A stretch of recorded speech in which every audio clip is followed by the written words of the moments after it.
Job 38. Then the Lord spoke to Job out of the storm.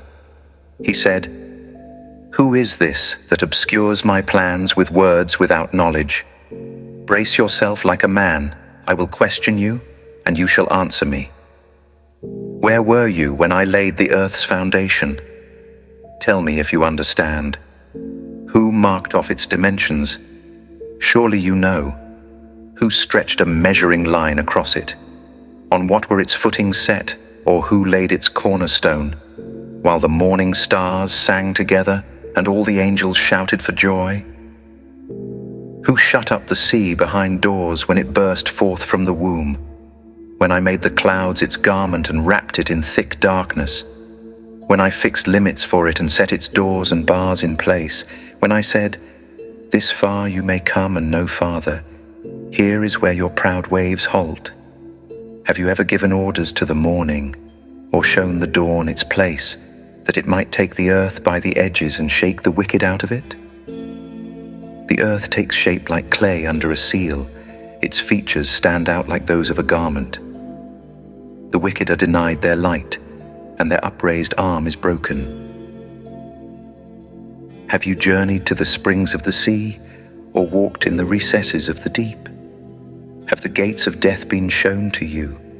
Have you seen the gates of the deepest darkness? Have you comprehended the vast expanses of the earth? Tell me, if you know all this, what is the way to the abode of light? And where does darkness reside? Can you take them to their places? Do you know the paths to their dwellings? Surely you know, for you were already born. You have lived so many years. Have you entered the storehouses of the snow, or seen the storehouses of the hail, which I reserve for times of trouble, for days of war and battle? What is the way to the place where the lightning is dispersed, or the place where the east winds are scattered over the earth? Who cuts a channel for the torrents of rain, and a path for the thunderstorm? To water a land where no one lives, an uninhabited desert, to satisfy a desolate wasteland and make it sprout with grass? Does the rain have a father? Who fathers the drops of dew? From whose womb comes the ice? Who gives birth to the frost from the heavens, when the waters become hard as stone, when the surface of the deep is frozen? Can you bind the chains of the Pleiades? Can you loosen Orion's belt? Can you bring forth the constellations in their seasons, or lead out the bear with its cubs? Do you know the laws of the heavens? Can you set up God's dominion over the earth? Can you raise your voice to the clouds and cover yourself with a flood of water? Do you send the lightning bolts on their way? Do they report to you, 'Here we are'? Who gives the ibis wisdom, or gives the rooster understanding? Who has the wisdom to count the clouds? Who can tip over the water jars of the heavens when the dust becomes hard, and the clods of earth stick together? Do you hunt the prey for the lioness, and satisfy the hunger of the lions, when they crouch in their dens, or lie in wait in a thicket?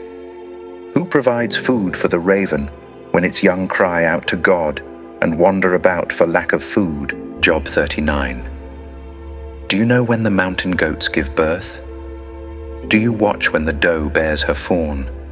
Do you count the months till they bear? Do you know the time they give birth? They crouch down and bring forth their young. Their labor pains are ended. Their young thrive and grow strong in the wilds. They leave and do not return.